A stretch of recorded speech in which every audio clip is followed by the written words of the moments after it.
Hello dear friends, welcome again to my channel is me Teacher D.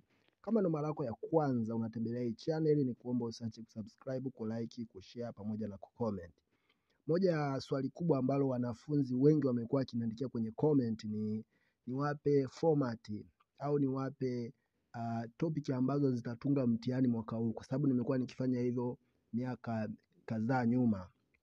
Sasa wamekuwa wakiulizia kwamba niwatajie au niwaoneshe namna ya kupata ile format ambayo inatambuliwa na Baraza la Mitihani, kwa maana ya mtihani wa kidato cha 4 ambao unatarajiwa kufanywa mwaka huu. Sasa kimsingi katika peji ya Baraza la Mitihani la Taifa, format ambayo bado ina exist mpaka sasa hivi ni hii ya Oktoba 2022. Hii ambayo ilitoka mwaka 2022, hakuna format nyingine ambayo baraza imetangaza. Kwa hiyo kama utahitaji ni kuoneshe hii, nitaendelea kukuonesha hii ambayo ndio ipo, ambayo baraza halijabadilisha kama kwamba kuna format nyingine. Lakini kama endapo itakuwepo format nyingine nitakuonesha au nitakwambia. Lakini kwa mfano ukiangalia kwenye format hiyo ambayo iliyopo, ambayo baraza inaitambulisha, utaona civics ina content zake, utaona Kiswahili na content, geography na content na topic zingine mbalimbali kulingana na mtihani au kidato. Sasa kwa mfano mtihani wa civics, nafikiri utaona topic zake ni hizi hapa. Unaweza ukashoot screen, lakini ukihitaji ni kutumia hii kitabu kizima, unaweza ukaniambia nikakutumia. Hii ni kwa upande wa civics, ambapo utaona kuna our nation, promotion of life skills, human rights, kuna responsibility of citizenship, kuna work, kuna family life, kuna properties na nyingine nyingi. Hizi ziko topic jumla 15 ambazo ndizo zinatambuliwa na baraza kwamba ndo zitatoa mtihani. Lakini ukiachana na civics, tunayo history, ambayo history pia inazo hizi topic 16. Hizi ndizo kuanzia kidato cha kwanza mpaka kidato cha 4. Nafikiri unaweza ukazoom hapo na ukaiona vizuri kwamba hizi ndizo topic ambazo zinatambuliwa pia na baraza ambazo zitatoa mtihani.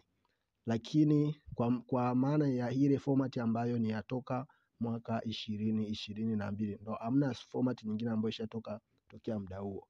Kwa upande wa geography, nafikiri utaona ziko topic over 25, yani kuanzia form 1 hadi form 4 kuna topic kama 25, kuanzia concept of geography mpaka environmental issues and management. Sasa wewe mwenyewe unaweza ukaview hapo au ukashoot screen hizo ambazo ziko na ukajaribu kuona kama umekava wapi na hujakava wapi. Lakini kuna videos ambazo nishazitoa nyuma na nilielezea topic moja moja kwa undani, unaweza pia ukajaribu kupitia na kuangalia.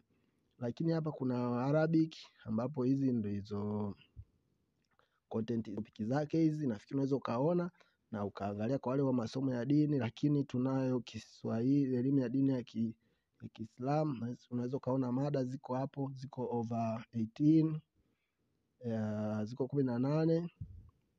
Lakini kwa upande wa somo la fine and art, nadhani hiyo sio necessary, ni kutafutia tena nyingine ambayo inaweza ikawa unahitaji.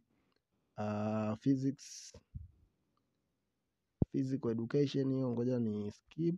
Najaribu kuangalia zile basics tu ambazo mwanafunzi anaweza kuhitaji. Kiswahili, kwa upande wa Kiswahili nafikiri unaweza kuona mada ziko 6 ziko hapo, unaweza kaangalia mada za kutaini ziko 6. Hizi ndizo ambazo zina baraza mpaka sasa zimeainisha. Kiacha Kiswahili kuna English language, ambapo ndani ya English language kuna topic 11. Nafikiri unaweza ukaziona hapo, unaweza ukashoot screen au ukafanya namna yoyote tu ili uweze kuzipata. Lakini pia ukiachana na English language tunayo French. Hiyo French nitaskip. Kama utahitaji unaweza ukaniambia. Lakini tuna Arabic language, hiyo nitaskip. Nitakuja kwa Chinese, nitaskip. Tutatafuta physics. Physics hapa nafikiri utaona physics 1 ina topic 32. Kuna topic 32 ambapo ni theory. Nafikiri unaweza ukaziona hizo topic zote ziko jumla 32 physics 1. lakini physics 2 nafikiri unaona hapo ina mechanics, ina heat, na light wave pamoja na electricity. Nafikiri hiyo unaweza ukaiona pia. Lakini ukiachana hiyo, tuna chemistry, ambao chemistry inazo topiki, chemistry 1 inazo topiki 25. Hizi ndizo ambazo zitatumika au zinatumika mpaka sasa, kwa sababu hakuna posti nyingine inayokanusha kwamba hiyo haitotumika. Lakini kwa 2 nafikiri unaweza kaona 2 yenyewe inazo 3. Lakini ukiachana chemistry, labda hapa tuangalie ni biology. Kwenye upande wa biology tutaona kuna biology 1 ziko 18 ambao unaziona ziko hapo. Lakini biology 2 nafikiri unaweza kaona na yenyewe ziko 9. Kwa nadhani hiyo na yenyewe unaweza kaona namna ambavyo inakwenda. Kwa hapo hizi ndizo topic ambazo unaweza kacheki. Labda nimalizie na nini, na mathematics kama sikosei, ndio bado sijaitaja mathematics. Tuone basic kama ipo around hapa, ili na yenyewe ni mention tu, lakini hizo ndizo ambazo ninadhani zinakufaa basic hapa. Basic topic zake ni hizi hapa, kuanzia form 1 mpaka form 4 ziko around 31. Kwa wewe ukiwa umecover hizi topics, basi itakuwa rahisi kwako kuweza kufanya mtihani.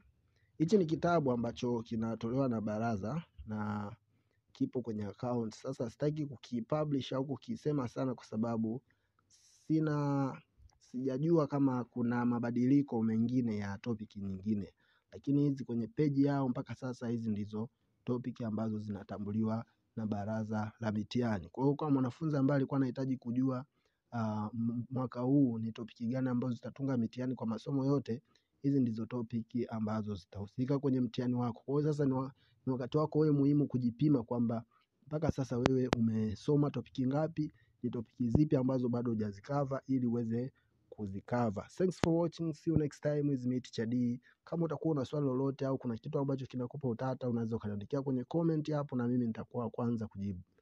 See you next time, bye bye.